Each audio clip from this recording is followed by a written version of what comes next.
Lorsque quelqu'un me demande « c'est quoi ton livre préféré ?», je me sens toujours une envie de mettre une baffe à la personne en question. Je me rends compte rapidement que cette poussée de violence n'est pas justifiée, mais quand même.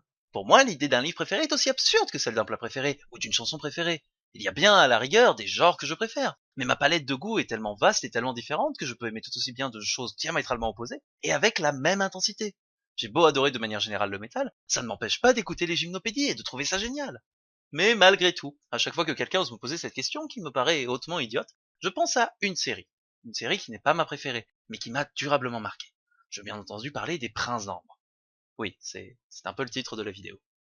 Le cycle des Princes d'Ambre est composé de 10 tomes que l'on peut séparer en deux parties. Les 5 premiers tomes racontent l'histoire passionnante de Corwin et les 5 suivants celle moins passionnante de Merlin. La vie de tout à chacun est que l'aventure de Merlin est complètement inintéressante puisque simple copier-coller à peine différent de celle de Corwin et même si le jugement me semble un peu méchant, je trouve que oui, quand même. Enfin bref, concentrons-nous sur Corwin. L'histoire, racontée par notre protagoniste, commence avec celui-ci complètement amnésique dans une chambre d'hôpital sur Terre. De là adviennent des péripéties qui servent surtout à nous informer de l'univers. Corwin est un prince d'Ambre, c'est-à-dire un des enfants d'Oberon, le roi d'Ambre disparu. En tant que prince d'Ambre, il a parcouru la Marelle, une sorte de dessin magique qui donne des pouvoirs de promeneur interdimensionnel aux descendants d'Oberon. Les dimensions en question ne sont que des reflets d'Ambre, le seul véritable monde, si on veut. Pourquoi Corwin s'est retrouvé sur Terre ? Parce qu'il a été exilé, suite à sa volonté de devenir roi après que papa se soit barré sans rien dire.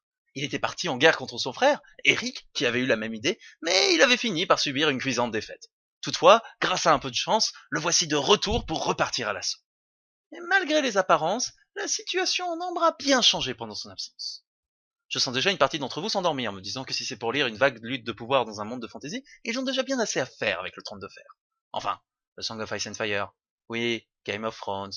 Sauf que bien entendu, l'histoire ne s'arrêtera pas du tout à cela.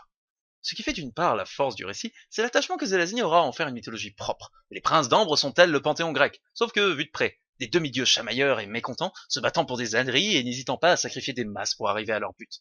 Mais plus que cela encore, l'univers en lui-même a son propre aspect mythique. Ambre est le symbole de l'ordre, et est donc en guerre permanente avec le chaos, bien loin là-bas, à l'autre bout de l'univers. Un conflit dans lequel Corwin se révèle être un pion majeur. Et Corwin, qui après avoir retrouvé la mémoire semble être un prince d'Ambre comme les autres, se découvre une capacité assez incroyable à ne pas être un gros égoïste salopard comme la plupart de ses frères et sœurs. Je dis bien la plupart. Va coucher, Random. Bien que cynique et assez égocentrique, ses années sur Terre l'ont aussi doté d'une certaine humanité, ce qui en fait le plus mauvais outil dans un conflit cosmique qui le dépasse beaucoup. Ce qui fait aussi tout le charme du récit d'ailleurs. Mais au-delà de l'histoire, c'est particulièrement le style de Zelazny qui est impressionnant. En à peine 200 pages, vous passez d'un amnésique sur Terre à un type à la tête d'une armée de millions d'hommes partant à l'assaut d'Ambre, et sans jamais avoir raté d'étape cruciale ou avoir l'impression d'aller à toute vitesse.